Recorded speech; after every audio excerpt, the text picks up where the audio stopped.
ven acá en la pantalla, dice, ¿y cómo debemos vivir entonces? Esa es como la idea del sermón. ¿Y cómo debemos vivir entonces?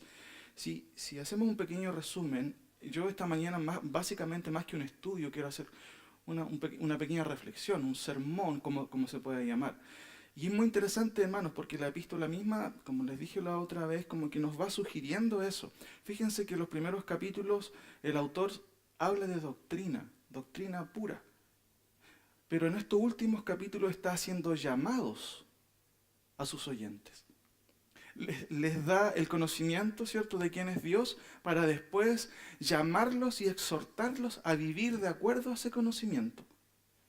Ahora, fíjense en el capítulo 12. Al principio, yo diría que este capítulo, ¿cierto? El 11, recuerden, el capítulo 11 es una excelente exposición de los héroes de la fe, de quienes vivieron de acuerdo a la fe o qué es lo que hicieron de acuerdo a la fe. Y eso nos habla de que la fe va a generar acciones de parte de nosotros. Hay una gran lista, ¿cierto?, de héroes de la fe, pero en el capítulo 12 el autor empieza a exhortar a sus oyentes. Y vimos hace 2 domingos atrás, si no mal recuerdo, algunos puntos aquí de los primeros versículos del capítulo 12, del 1 al 11, y vimos que a lo menos encontramos 3 llamados generales. El autor, después de haber expuesto todos los capítulos anteriores, ¿cierto?, empieza a exhortar a sus oyentes, y él les dice que deben despojarse, ¿se acuerdan?, de todo peso de pecado, ¿cierto? Perdón, de todo peso y de pecado. Porque él está aludiendo a la carrera, ¿cierto?, valga la redundancia, de quienes corrían en aquellos días, en esas carreras que se hacían. En el día de hoy obviamente tenemos quizás más modernizado el tema, pero está teniendo en mente eso, la carrera en el estadio, de cómo corrían los corredores. Por eso que él dice, despojémonos de todo peso. ¿Y el peso qué hacía en la carrera? Dificultaba, ¿cierto?, que el corredor pudiera correr con más ligereza. Y él dice, despojémonos de todo peso y de pecado que nos asedia, que nos estorba. Vimos también en esta sección que el llamado es a poner los ojos en el pastor, ¿cierto? En Jesús, dice el autor, poniendo o puesto los ojos en Jesús. ¿Quién es el Jesús? Dice el autor ahí en capítulo 2. El autor y consumador, ¿de qué? De la fe. Tercero, y el llamado final del versículo 3 dice, considerad a aquel que sufrió tal contradicción de pecadores contra sí mismo, para que vuestro ánimo no se canse. En la vida y en la carrera, seguramente, quienes corren, se cansan. Y el autor hace un llamado, considerad a aquel que sufrió tal contradicción. Era justo, pero murió por los injustos. ¿Quién fue ese? Cristo. Y yo, considerando a Cristo, debo decir, Cristo sufrió realmente por mí. ¿Por qué yo debería claudicar en esta carrera?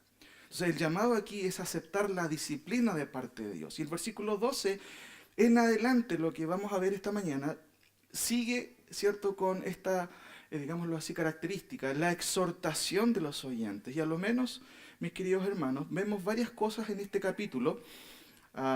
Vemos llamados generales también, como lo vimos en la primera sección de este capítulo. Hay imperativos, claramente, los imperativos, ¿cierto?, son mandamientos de parte de Dios. Hay una aclaración que hace el autor en el versículo 18 hasta el 24, y también el versículo 25 al 29, básicamente es como una conclusión que hace el autor. Ahora, examinando un poco este pasaje, yo dije, ¿cómo puedo llamarle a esto? Y me llamó la atención esto o esta pregunta, ¿y cómo debemos vivir entonces? No sé si mal recuerdo, pero no sé si hay un libro que fue escrito con esta pregunta. ¿Y cómo debemos vivir entonces? Ahora, esa es la pregunta clave para entender todo este pasaje. Fíjense que son hartos versículos, pero se dividen a lo menos en 4 grandes llamados. Ustedes tienen ahí, ¿cierto?, lo primero. ¿Y cómo debemos vivir entonces? Leamos, por favor, mis hermanos, los primeros 2 versículos. Dice, por lo cual levantad las manos caídas y las rodillas paralizadas, y haced, ¿qué cosa?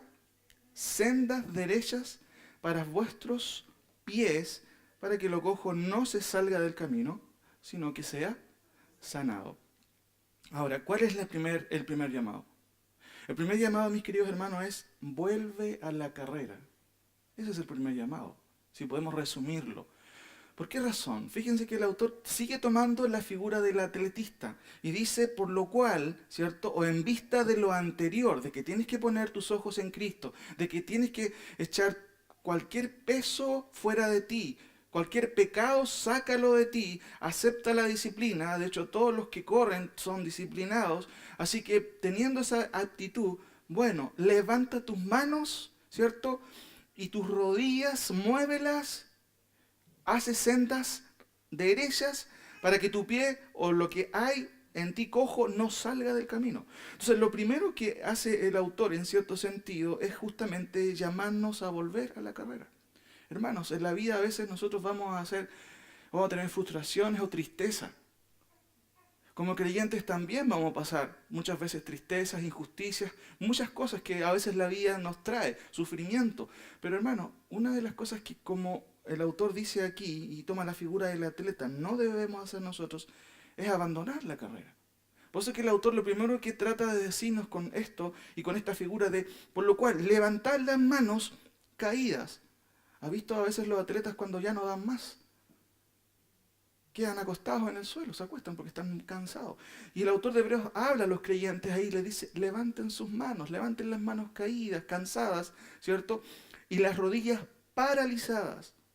Claramente, mis queridos hermanos, eso es un llamado, ¿cierto?, a seguir en la carrera, a volver a la carrera. Ahora, cabe señalar, mis queridos hermanos, que esta no es una carrera individual, en donde usted tiene que ganarle al que está al lado. No es una carrera de ese tipo. De hecho, es una carrera grupal, en donde tenemos que fijarnos si el que está atrás quedó atrás para ir a buscarlo. No es una carrera, insisto, individual o de competencia. Mire cómo dice el texto, véalo de nuevo. Por lo cual, levantar las manos caídas y las rodillas paralizadas y haced sendas derechas para que vuestros pies, ¿cierto? Para que vuestros pies, para que lo cojo no se salga del camino, sino que sea sanado. No es una carrera, insisto, individual, es una carrera en equipo. Por eso que el llamado es plural, por lo cual, levantad las manos caídas y las rodillas paralizadas y haced sendas derechas para vuestros pies. El segundo imperativo, ¿cierto?, está en el versículo 13. Fíjense lo que dice. No solamente basta con levantar las manos y disponerse a volver a la carrera, que es lo que está haciendo el autor. O sea, la idea es que tú corras, pero corras por la pista, no que corras fuera de la pista. ¿Se entiende la figura? Mira lo que dice. Y haced sendas derechas, ¿cierto? ¿Para qué razón? Dice, para vuestros pies, para que lo cojo no se salga del camino, sino que sea sanado. Siempre nosotros vamos a tener ciertas debilidades en la vida cristiana y tenemos que fortalecerlas esas. Tenemos que estar conscientes de nuestras debilidades, pero al mismo tiempo tenemos que ser conscientes de que necesitamos arreglar justamente dichas debilidades. Haced sendas derechas. Este es un llamado concreto, mis queridos hermanos, a volver a la senda correcta, al camino correcto, a la pista correcta. Y la palabra senda en la Biblia es algo muy importante. Acompáñenme por favor a Proverbios por un momento. Proverbios capítulo 4.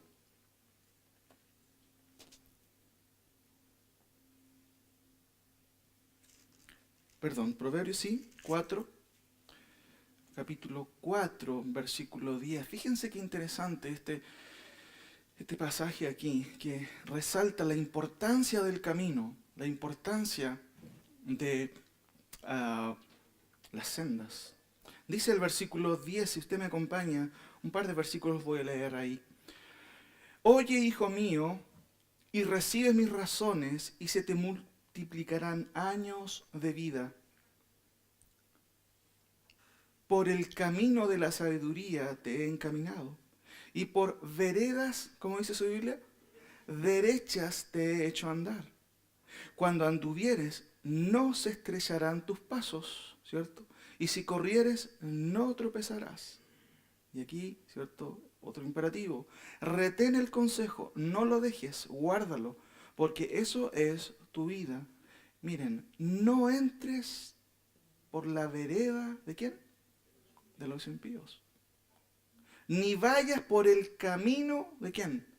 De los malos. Déjala. No pases por ella. Apártate de ella. Pasa. ¿Se da cuenta en la urgencia, hermanos, que hace el autor ahí de evitar la vereda de los impíos? ¿Se acuerda de un salmo que es muy conocido y lo aprendemos desde niño? Salmo 1. Vaya ahí por un momento.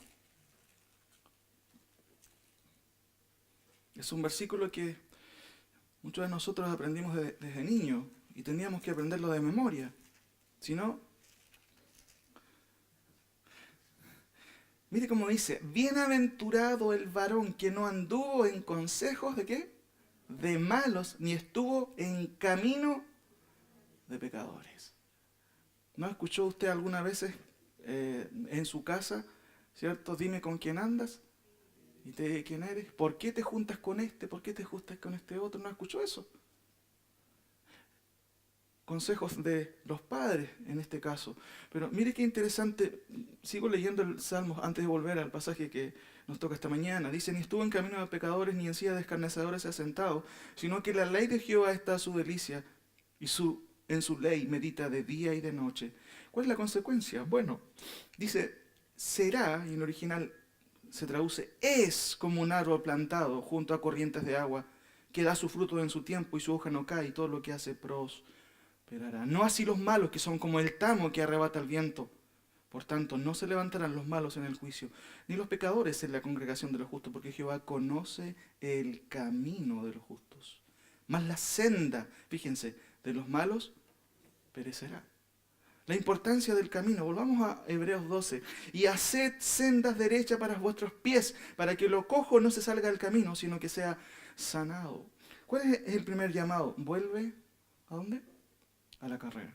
Ese es el llamado. No te quedes pegado, no te quedes ahí acostado reclamando porque hay una injusticia, porque el juez de la carrera no te vio, porque un compañero pasó a chocar. Hermanos, eso son excusas en la vida cristiana. El llamado aquí esencial primero es: vuelve a la carrera. Repito, por lo cual, levantad las manos caídas y las rodillas paralizadas. O sea, vuelvan a correr, vuelvan a la carrera. Sin duda, hermanos, que a veces en la vida cristiana uno, a veces, como dice el dicho en boxeo, quiere tirar la toalla. Pero hermanos, no hay razones suficientes para ello. No hay razones suficientes. Fíjense en el versículo 14, que en cierto sentido resume el segundo punto. Seguid la paz con todos y la santidad, sin la cual nadie verá al Señor. Ahí se resume el segundo punto, porque el versículo 15 ya es otro mandato. Seguid la paz con todos y la santidad, sin la cual nadie verá al Señor. El tema es, ¿y cómo debemos vivir entonces? ¿Cierto?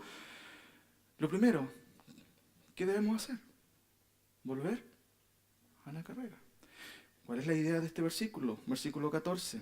Segundo mandamiento. Interesante, hermanos, que en el texto el verbo ahí se traduce como perseguir o como seguir, pero básicamente la idea es, digámoslo así, como un gerundio, es sigue corriendo.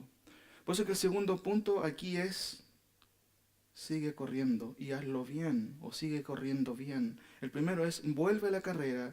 El segundo: sigue corriendo. No mires hacia atrás, mantén el paso. Y esa es la idea aquí. De hecho, de una manera el autor de Hebreos está llamando a sus oyentes a seguir las virtudes espirituales. No busquen estos versículos, los voy a leer. Primera de Timoteo 6:11 dice: mas tú, Pablo a Timoteo, oh hombre de Dios, huye de las cosas, o huye de estas cosas, y persigue, el mismo concepto, la justicia, la piedad, la fe, el amor, la paciencia, la mansedumbre. ¿Qué necesita entonces un corredor? Un corredor, en la carrera, ¿cierto?, literal, necesita de unos bototos, ¿cierto?, con punta de fierro. ¿Qué necesita? Zapatillas livianas, lo más livianas que sean, blanditas, ¿cierto? Con un chaquetón, un pantalón, un blue jean. No, necesita la ropa más holgada. En la vida cristiana, hermanos, nuestra ropa es la justicia, la piedad, la fe, la mansedumbre y la paciencia. Son virtudes que nos van a acompañar en nuestra carrera. ¿Cómo están esas virtudes en su vida? ¿Cómo están en nuestra vida? ¿Surgen? ¿Están ahí? Ahora, Otro versículo, 2 Timoteo 2:22. Huye también de las pasiones juveniles y sigue la justicia, los mismos, fíjense, la fe, el amor y la paz, con los que de corazón limpio invocan al Señor, o con los de corazón limpio están contigo en la carrera. Ahora, el texto menciona dos cosas importantes. Dice seguir, ¿qué cosa? La paz con todos y la santidad, sin la cual nadie verá a Dios. Dos cosas, paz y santidad. ¿A qué se refiere la paz, mis queridos hermanos? A oído de los judíos claramente esto obviamente tenía cierto recuerdo. En el caso de la santidad, bueno, dice Levíticos 19:2, no lo busquen, habla a toda la congregación de los hijos de Israel y dile, santos seréis porque santo soy yo, Jehová, vuestro Dios. ¿Y saben qué autor del Nuevo Testamento dice casi lo mismo? Pedro. No lo busquen, 1 Pedro 1:14 dice, como hijos obedientes no os conforméis a los deseos que antes teníais estando en vuestra ignorancia, sino que como aquel que os llamó es santo, sed también vosotros santos en toda vuestra manera de vivir. ¿Qué significa toda, hermano? Toda. No excluye, ¿cierto? Nada. Toda vuestra manera de vivir. Porque escrito está, sed santos porque yo soy santo. Ahora, la primera palabra es paz, y aquí es bueno algunas aclaraciones. El autor de Hebreos no está haciendo un llamado, hermano, a la paz ecuménica, a esa que dice, dejemos nuestras diferencias y abracemos a un Dios solo de amor. No es esa paz, no. Fíjense, busquemos algunos versículos, por favor. Romanos 5:1, busquen su Biblia. Miren el concepto de paz, cómo se refleja en el Nuevo Testamento, para que entendamos más o menos la idea del autor de Hebreos, sin dejar a un lado el concepto general de la Biblia.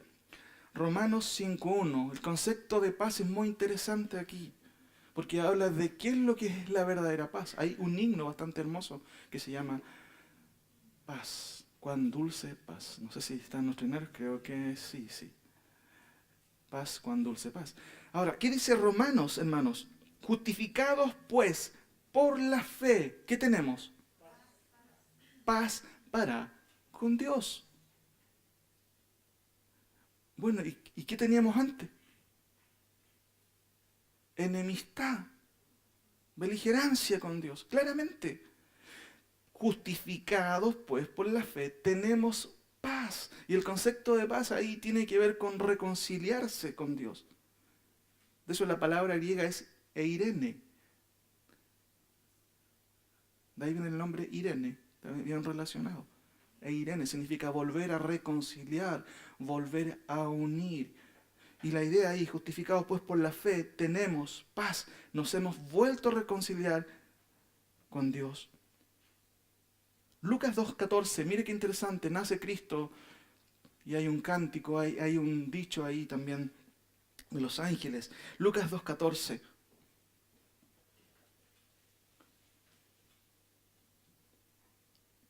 Lucas 2:14. Gloria a Dios en las alturas y en la tierra paz, ¿cierto?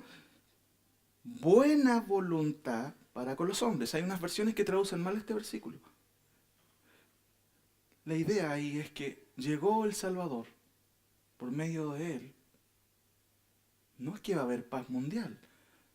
Por medio de él el hombre puede tener paz. Por eso que dice el texto, gloria a Dios en las alturas y en la tierra paz. Buena voluntad para con los hombres. Dios tiene, ¿cierto?, misericordia y tiene buena voluntad. Por eso ha enviado ¿a quién? A alguien que puede reconciliar al hombre con Dios. Ahora, noten por favor, mis queridos hermanos, Mateo 10:34. Mateo 10:34. ¿Cómo dice ese versículo?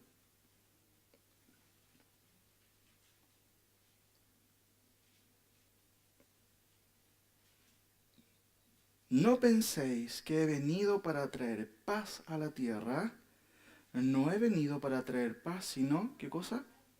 Espada. ¿Cómo entendemos a este Jesús? Parece que no es reconciliador, ¿cierto? No he venido a la tierra para traer paz, sino espada. Lucas 12:51, que es el texto paralelo, dice, ¿pensáis que he venido para dar paz en la tierra? os digo no, sino disensión. Y el contexto, mis queridos hermanos, tiene que ver con tomar cierta posición con respecto a la verdad. Jesucristo dijo, yo soy el camino, la verdad y la vida. No dijo una verdad, Él es la verdad encarnada. Entonces, si Él es la verdad, ¿qué son las demás? ¿Son otros caminos alternativos a Dios? ¿O son mentiras? Bueno, hermano, eso va a provocar disensión. Eso va a provocar conflicto. ¿Cuántas veces hemos escuchado de que personas abrazan el Evangelio y los primeros problemas que tienen no son con la gente de afuera, sino con quién? Con la familia. Jesucristo dijo, si alguno quiere ser mi discípulo, ¿qué dice? Tome su cruz, o sea, niéguese, tome su cruz y sígame. Si alguno ama más a sus padres o a su madre, bueno, puede ser mi discípulo un par de horas a part-time. ¿Dice eso? No dice eso. No puede ser mi discípulo.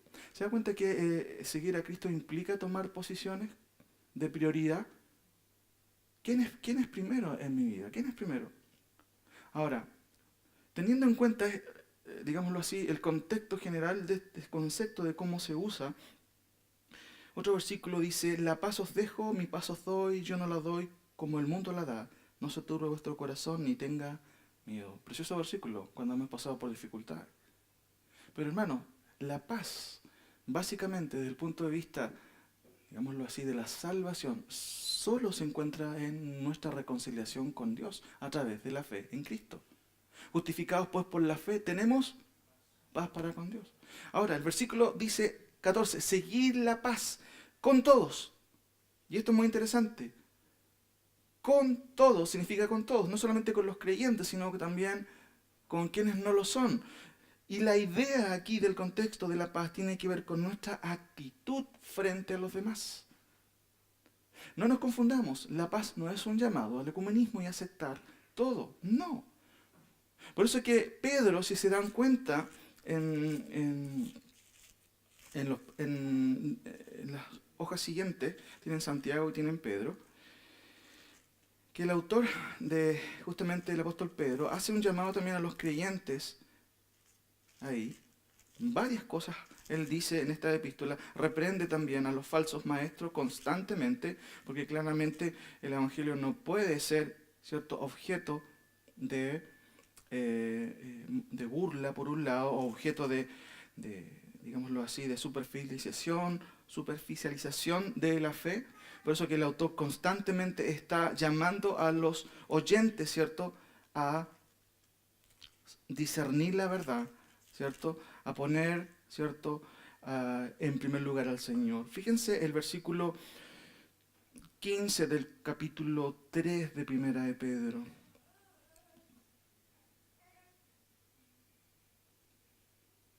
Dice, si no santificad a Dios al Señor en vuestros corazones. Santificad significa, ¿cierto?, que Dios cada vez tome lugar en nuestro corazón. Pero Él dice, si no santificad a Dios al Señor en vuestros corazones y estás siempre preparados para, mire, presentar defensa. La palabra defensa es apología. Pero mire la manera en que Él acentúa.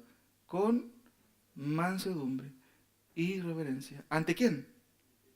Ante todo el que os demande razón de la esperanza que hay en vosotros. Hermanos, nosotros como creyentes debemos tener opinión.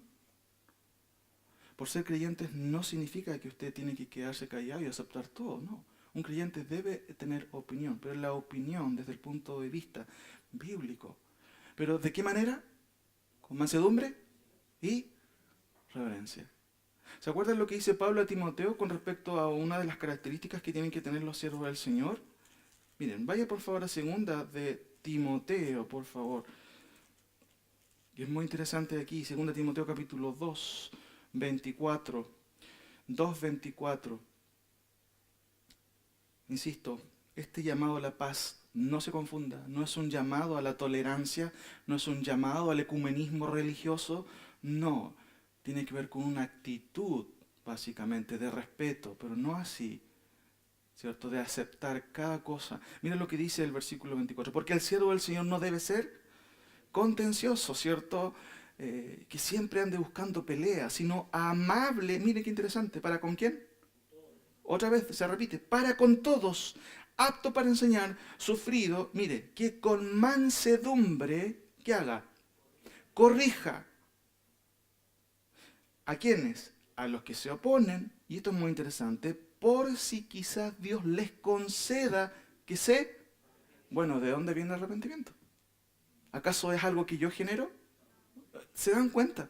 Es algo que Dios provoca. Pero ¿cuál es la actitud en este caso de los siervos del Señor? Deben ser, fíjense, no contencioso, amable para con todos, apto para enseñar al sufrido. Ahora, volvamos por favor, mis queridos hermanos, ahí a Hebreo. Seguir la paz con todos y la santidad sin la cual nadie verá a Dios, perdón. Entonces, el segundo llamado básicamente tiene que ver con ello, con, ¿cierto?, seguir en la carrera, ¿cierto?, seguir corriendo. El primero es, vuelve a la carrera, el segundo es, sigue corriendo.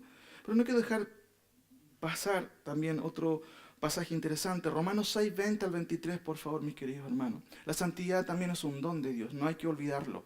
El texto dice, seguir la paz con todos y la santidad, sin la cual nadie verá al Señor. Romanos 6, 20 al 23. 6, 20 al 23. Notemos algo interesante aquí. Romanos 6, 20 al 23. Dice Pablo, pero gracias a Dios, que aunque erais esclavos del pecado, habéis obedecido de corazón a aquella forma de doctrina a la cual fuisteis entregados. Y libertados del pecado, vinisteis a ser siervos de justicia. Hablo como humano por vuestra humana debilidad. Que así como para iniquidad presentasteis vuestros miembros para servir a la inmundicia y la iniquidad, así ahora para santificación presentad vuestros miembros para servir a la justicia. Pero que cuando erais esclavos del pecado, erais libres acerca de la justicia. Pero ¿qué fruto teníais de aquellas cosas de las cuales ahora os avergonzáis? Porque el fin de ellas es muerte. Mas ahora que habéis sido libertados del pecado y hechos siervos de Dios, tenéis por vuestro fruto, ¿qué cosa? ¿Se dan cuenta que es un fruto? Pero también es un don de Dios. O sea, si usted dice ser creyente, debe estar santificándose. O como dice el pastor o predicador Paul Washer, dice, la evidencia de la justificación es la santificación. Si yo digo ser creyente, bueno, me estoy santificando, esa es la idea. Y el texto dice, ¿cierto? Más ahora que habéis sido libertados del pecado y hechos siervos de Dios, tenéis por vuestro fruto la santificación y como fin la vida eterna. O sea, la evidencia de que soy creyente es que me estoy santificando. Y eso obviamente me dice, o es una evidencia concreta de que mi vida, ¿cierto?, está en las manos del Señor. Por eso que se habla de la vida eterna al final. La santidad, puesto que es un don de Dios, mis queridos hermanos, se espera que los creyentes lo experimenten, los creyentes verdaderos. La santidad es un desafío continuo que también tiene que ver con la consagración. ¿Se acuerdan de esos llamados a la consagración? No necesitamos muchas veces eso. Si necesitamos entender lo que dice su palabra, que claramente el Señor nos llama a ser santos como Él es santo, entonces yo voy a consagrarme al Señor. Nadie verá al Señor, dice un autor, puesto que, obviamente, sin santidad no es posible relacionarse con el Dios Santo. A veces asusta este versículo, sin santidad nadie verá a Dios, y se malinterpreta. Tengo que portarme bien para ver al Señor. No. La evidencia de la verdadera conversión es que yo me voy a santificar. No está malo que el autor lo recuerde. Tercero, versículo 15. El primer llamado, como les dije, ¿cierto? Vimos, es volver a la carrera. El segundo, siga corriendo, no se quede ahí. Pero el tercero, fíjense, es a mirar bien. Mira bien, mírate bien y miren bien. Es muy interesante porque el término mirar es el mismo término que se usa ahí en 1 Timoteo 3, cuando dice, si alguno anhela obispado. Ustedes saben que el término obispado es la palabra episcopos en el original. Episcopos es alguien que está sobreviendo algo, mirando sobre los demás. Y de hecho el término episcopo es un sinónimo de presbítero o está relacionado con el concepto de presbítero y de pastor. Un pastor es un presbítero es un pastor, y un pastor y un presbítero al mismo tiempo son episcopos o obispos. ¿Por qué? Porque están mirando por dónde es mejor que vaya, no digo la manada, la iglesia, ¿cierto? Por aquí sí, por aquí no, porque tienen que sobreveer. Ese es el concepto. Y aquí usa el mismo término, mirad, dice el autor de Hebreo, usando el término episcopos. Mirad. Y la idea es, miren bien. Esa es la idea, miren bien. Y de hecho, un corredor debe mirar también, pero ¿hacia dónde debe mirar? Hacia el frente, no hacia el lado, hacia el frente. Ahora, aquí quizás obviamente la figura del atleta ya es dejada por el autor y el autor va a hablar algo un poquito más concreto. ¿Qué hay que mirar, hermanos? ¿Cuál es la idea? Es una acción continua. De hecho, debería ser algo cultural en la iglesia. Mirad bien, si se dan cuenta, un segundo explicación es que el término es un plural. No dice, mira bien tú que estás a cargo de un grupo o de una iglesia. Mirad es un plural y habla a quién? A todos. Mirad bien. ¿Y cuál es el mandato aquí, mis queridos hermanos? Dice el texto, mirad bien, no sea que alguno deje de alcanzar la gracia de Dios, que brotando alguna raíz de amargura os estorbe y por ella muchos sean contaminados. No sea que haya alguno fornicario o profano como Esaú, que por una sola comida vendió su primogenitura. Porque ya sabéis que aún después deseando heredar la bendición, fue desechado y no hubo oportunidad para arrepentimiento, aunque lo procuró con lágrimas. Ahí está esta tercera sección del versículo 15 al 17, porque los versículos 16 y 17 son una explicación. ¿Qué es lo que hay que mirar? ¿Qué dice el autor? Fíjense que hacemos una recapitulación. Lo primero que el autor nos dice, nos quiere decir, vuelve a la carrera, sigue corriendo, pero ahora mira bien, miren bien. ¿Qué cosa? Que no haya, ¿cierto? O que haya alguno que deje de alcanzar la gracia de Dios, que brotando alguna raíz de qué cosa. ¿Y qué son las amarguras, mis queridos hermanos? Hermano, la amargura es algo terrible. Es odio en el corazón. Es resentimiento en el corazón. Ojalá nunca haya eso en nuestros corazones.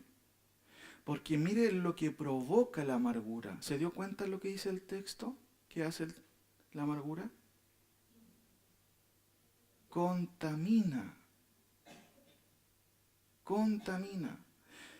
Ahora, la advertencia claramente, como leemos ahí, es puntual. Raíz de amargura conlleva una contaminación del cuerpo, pero mis queridos hermanos, de acuerdo al versículo 15 también, a un estancamiento. Mirad bien, no sea que alguno deje de alcanzar la gracia de Dios, que brotando alguna raíz de amargura, mire, os estorbe.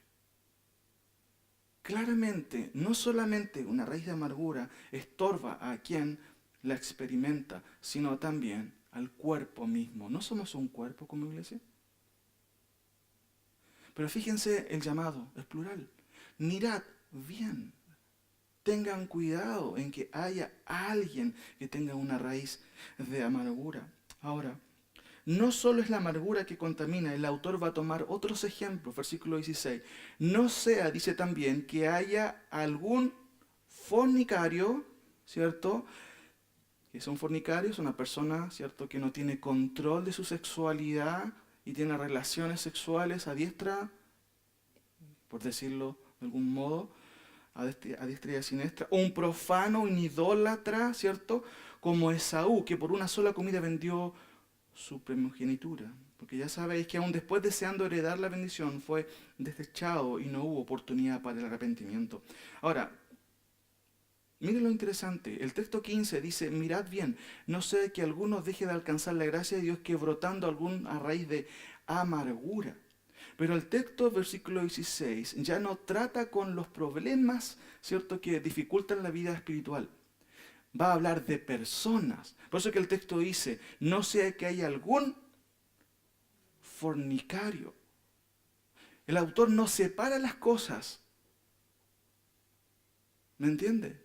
El problema del fornicario no es que tiene un problema sexual, un problema de falta de control. El texto dice, literalmente lo llama fornicario. De la misma manera, mis queridos hermanos, lo que contamina muchas veces a un cuerpo, a una iglesia, no solamente son estos ejemplos, también la rebeldía, también el orgullo, también la beligerancia. Eso contamina, claramente. Por eso es que el tercer llamado es mirad bien, observen bien. Y es un llamado plural, pero también es singular. ¿Se acuerdan cuando Pablo dice a Timoteo, ten cuidado de quién? De ti mismo y de la doctrina? Pero aquí el llamado es plural. Miren bien, no vaya a ser que alguno de ustedes esté mostrando o revelando algo que va a hacer a perder la armonía, la comunión o la paz. El cuarto llamado, entonces, lo vemos en el versículo 18 al 24. El primer llamado es volver a la carrera. El segundo, sigue corriendo. El tercero es mira bien o mírate bien o miren bien, un llamado plural y singular. Ahora, fíjense lo que dice el versículo 18. Esto es una aclaración del autor. Porque no os habéis acercado al monte que se podía palpar. Y esto tiene relación a los oyentes literales aquí de la epístola. ¿Quiénes eran los oyentes o los destinatarios? Eran judíos que estaban dudando ¿de quién? De la suficiencia de Jesucristo. Querían volver a la religión antigua. Es como nosotros en el día de hoy, muchos de ustedes, yo sé que salieron del catolicismo. Es como que ustedes un día llegaran y dijeran, pastor, queremos volver a la misa. ¿Eso sería un avance o un retroceso? Eso sería un retroceso, claramente. Los judíos querían volver a ciertas prácticas judaicas. Por eso que el autor le dice, ¿ustedes saben dónde se acercaron? No se acercaron a ese tabernáculo antiguo. Y miren el ejemplo, porque no os habéis acercado al monte que se podía palpar y que ardía en fuego a la oscuridad, a las tinieblas y a la tempestad, al sonido de la trompeta y a la voz que hablaba, la cual los que la oyeron rogaron que no se les hablase más, porque no podían soportar lo que se ordenaba. Si aún una bestia tocare el monte, será apedreada o pasada con dardo. Y tan terrible era lo que se veía que Moisés dijo, estoy espantado y temblando. Bueno, no se han acercado a ese lugar.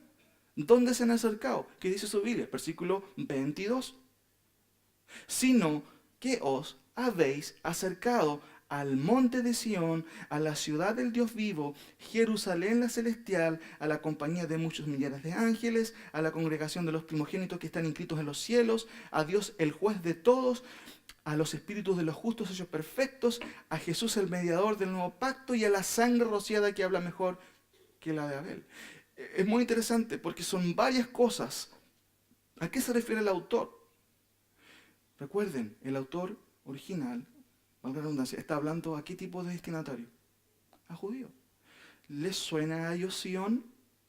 Claramente, porque son judíos. ¿Les suena a Jerusalén? Sí. Pero mire el autor cómo retoma estos conceptos y los redirecciona. Dice, monte de Sión, la ciudad del Dios vivo, la Jerusalén, miren, celestial.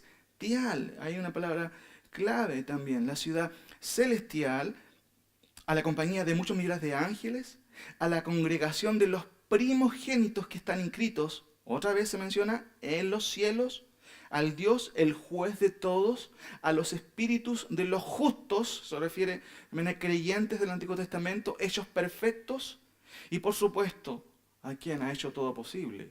A Jesús, el mediador del nuevo pacto, y a la sangre rociada que habla mejor que la de Abel. Algunos autores piensan que todas estas menciones se refieren al cristianismo, a la religión verdadera, a la iglesia. Pero mis queridos hermanos, también incluye todas estas menciones, Jerusalén, la ciudad celestial, la compañía de muchos millares de ángeles, a la congregación de los primogénitos. Todo eso está apuntado a una relación con Cristo. Eso nos trae todos esos beneficios. En el contexto, los judíos claramente, obviamente fue algo interesante escuchar hablar de la ciudad del Dios vivo, Jerusalén, la celestial. Fíjense por favor en el capítulo 11, versículo 9. 11, 9. El autor da el ejemplo de Abraham y dice, por la fe habitó como extranjero en la tierra prometida, como en tierra ajena, morando en tiendas con Isaac y Jacob, coherederos de la misma promesa, porque esperaba, miren, la ciudad que tiene fundamentos, cuyo arquitecto y constructor es. ¿Qué ciudad es esa? Fíjense en el versículo 16, en el mismo capítulo 11. Pero anhelaban una mejor, esto es, una celestial. Por lo cual Dios no se avergüenza de llamarles Dios de ellos, porque les ha preparado una ciudad. El versículo que estamos viendo ahí, versículo 22, ¿cierto? Al 24, claramente, hermanos, nos habla en primera instancia de una relación con el Señor. El clímax es Jesús. Fíjense, nos hemos acercado, el 24, a Jesús, el mediador del nuevo pacto. Y por esa razón es que podemos estar en su presencia algún día en el cielo. Ahora, estar en Cristo claramente es tener una relación con el cuerpo de Cristo. Por eso claramente hay relaciones ahí. Se habla de la congregación de los primogénitos, de los espíritus hechos perfectos de los creyentes del Antiguo Testamento. Claramente, mis queridos hermanos. Ahora, cielo es lo que se repite. Mira lo que dice Juan 14, 2, 3, Jesucristo hablando a sus discípulos. En la casa de mi Padre, ¿cuántas moradas hay? Muchas moradas hay. ¿Y qué les dijo Jesús? Si así no fuera, yo no lo hubiera dicho. Voy pues a preparar lugar para vosotros, y si me fuere, y os prepararé el lugar, vendré otra vez, y os tomaré a mí mismo, para que donde yo estoy, vosotros también estéis. Jesús dijo, yo soy el camino, la vida y la verdad. Nadie viene al Padre sino por mí. Cristo es lo principal de esto, mis queridos hermanos. Cuando el autor dice, sino que os habéis acercado, y yo me salto ahí y digo, a Cristo. Porque es por medio de Él que tenemos todas estas bendiciones. No nos hemos acercado a un tabernáculo antiguo en donde Dios no dejaba, cierto, que cualquier persona pasara, en donde estipuló solamente que sacerdotes pudieran ver su presencia. No, dice el texto, sino que nos hemos acercado a Cristo y por ello, cierto, a un montón de bendiciones que trae con ello. El punto, mis queridos hermanos, no es el cielo, es estar con Cristo. Pablo dijo, porque de ambas cosas estoy puesto en estrecho, teniendo deseo de partir y estar con ¿quién? Con Cristo, lo cual es no mejor, dice muchísimo mejor. El cielo es el lugar donde están nuestros hermanos, por cierto, sin duda. Los creyentes del Antiguo Testamento están ahí. ¿Ahí hay enfermedad? No hay enfermedad, ¿cierto? Ahí, dice Mateo 6:19, ni la polilla ni el orín corrompen. Pero hermanos, vuelvo a recalcar, la bendición especial o máxima, de acuerdo al versículo 22, es Cristo. Fíjense Efesios 1:1, y estamos terminando y nos queda la última sección. Efesios capítulo 1. Miren lo que dice esta última parte de esta sección. Sino que os habéis acercado al monte de Sión, a la ciudad del Dios vivo, Jerusalén, la celestial, la compañía de muchos ángeles, a la congregación de los primogénitos, que están inscritos en los cielos, al Dios, el juez de todos, a los espíritus de los justos hechos perfectos, pero también a Jesús, el mediador del nuevo pacto, y a la sangre rociada que habla mejor que la de Abel. Miren lo que dice Efesios 1 al 7. Pablo, apóstol de Jesucristo, por la voluntad de Dios, a los santos y fieles en Jesucristo Jesús, que están en Éfeso, gracia y paz a vosotros de Dios nuestro Padre y del Señor Jesucristo. Bendito sea el Dios y Padre de nuestro Señor Jesucristo, que nos bendijo con toda bendición espiritual en lugares celestiales en Cristo, según nos escogió en Él antes de la fundación del mundo, para que fuésemos santos y sin mancha delante de Él, en amor, habiéndonos predestinado para ser adoptados hijos suyos, por medio de Jesucristo, según el puro afecto de su voluntad, para alabanza de la gloria de su gracia, con la cual nos hizo aceptos en el amado. Y miren el versículo 7, en quien tenemos, ¿qué cosa? Redención, la causa, por su sangre, el perdón de pecados según las riquezas. Hermanos, nosotros como creyentes nos hemos acercado, ¿a quién? A Cristo. Por medio de Él tenemos perdón. Por medio de Él tenemos redención. Y por medio de Él tenemos entrada al cielo algún día. Por medio de Él tendremos entrada y veremos a otros hermanos ahí. A muchas personas, a muchos creyentes, como dice el texto. Por eso el autor dice, ustedes no se han acercado a rituales, no se han acercado a pactos antiguos, se han acercado a Cristo. Hermano, yo no sé si está consciente usted de eso. Nos hemos acercado a Cristo, quien nos trajo claramente redención por su sangre. Fíjense, por favor, por un momento. Ahí están las 4 cosas que hemos visto esta mañana. Primer llamado, vuelve ¿a dónde? A la carrera. Segundo llamado, sigue corriendo, no te quedes parado, ¿cierto? Tercer llamado, mira bien, mírate bien, miren bien. No vaya a ser que haya uno de quienes están corriendo en esta carrera que tenga amarguras.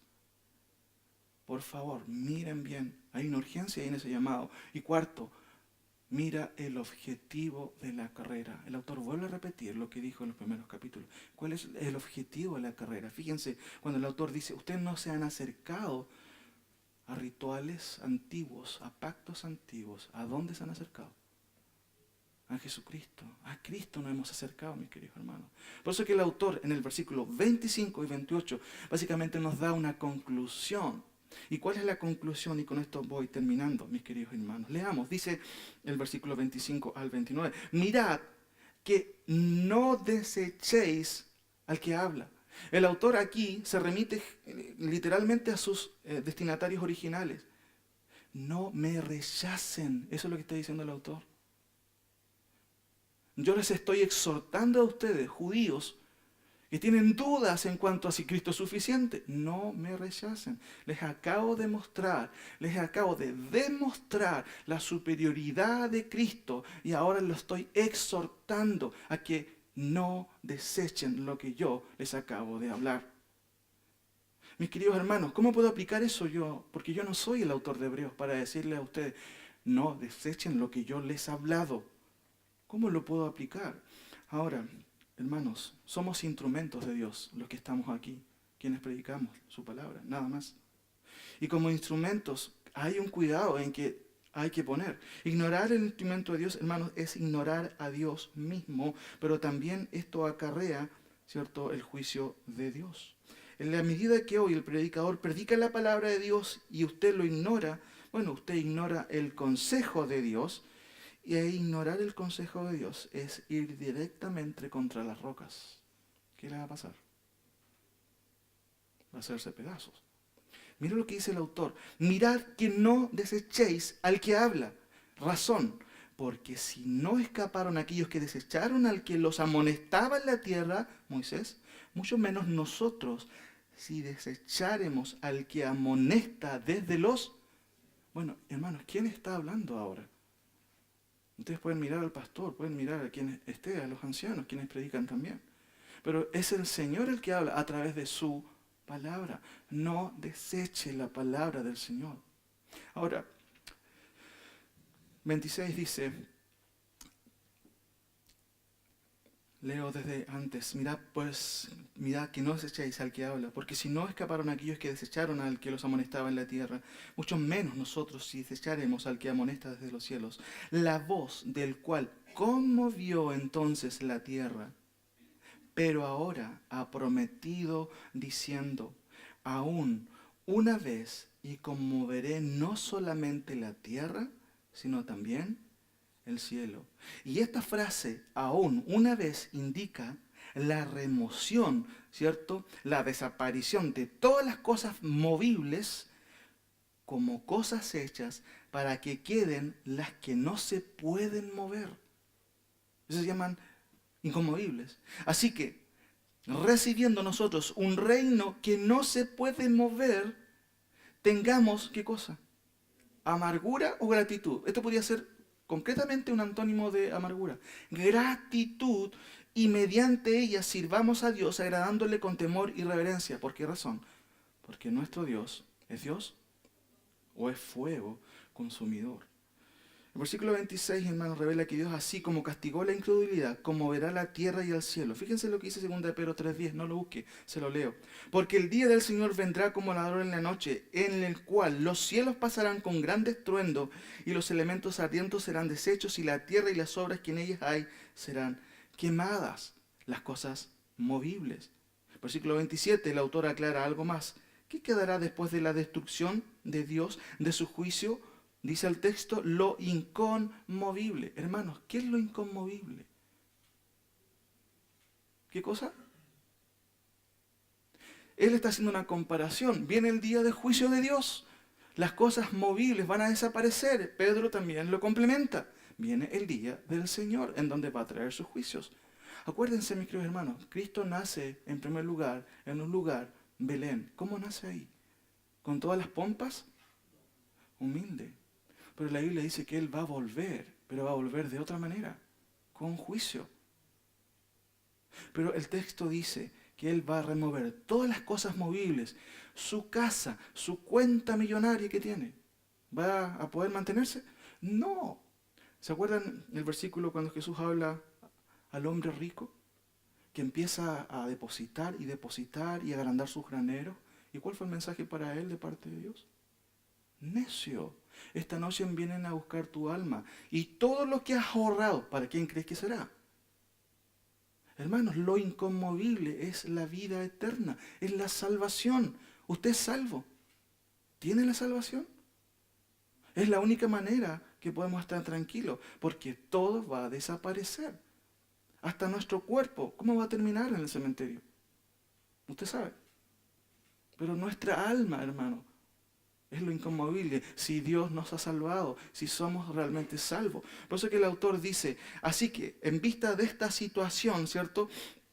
Bueno, ¿cuál es la actitud que debemos de tener? Versículo 28. El propósito de la vida cristiana hoy, hermanos, es la gratitud. Mira lo que dice el texto. Así que recibiendo nosotros un reino, mire qué interesante, inconmovible. Y ese reino claramente está en medio de nosotros. Entendemos que hay un reino claramente literal, pero Cristo reina ¿dónde? Hoy. ¿Dónde reina? En nuestros corazones. Obedecemos su palabra. Somos hijos del reino cuando obedecemos su palabra, cuando hacemos su voluntad. Por eso que el texto dice, así que recibiendo nosotros un reino inconmovible, tengamos ahora gratitud y mediante ella, ¿qué vamos a hacer? Como dice su Biblia, sirvamos a Dios, ¿de qué manera? Agradándole con temor, ¿y qué más? Y reverencia. Hermanos, lo antónimo de servicio, ¿qué es?